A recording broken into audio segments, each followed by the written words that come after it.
Guys, ano ba ang itsura ng lightning pag tumama sa isang building? Tingnan nyo mabuti to. Kala mo isang superhero ang bumaba. 就是我。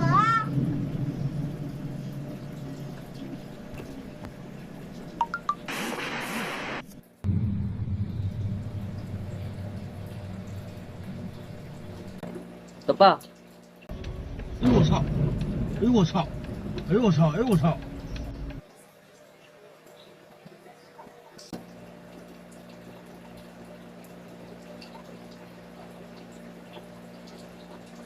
Grabe talaga, no? Ibang tao na amaze dito. Pero, syempre nakakatakot to kasi pag tinamaan ka niyan, automatic. Hindi ka talaga papala rin. Sa sobrang lakas niyan, grabe. Kaya mag-ingat lagi tayo pag nasa labas at pag umuulan, okay guys? Ano kaya masasabi mo dito guys? I-comment mo nga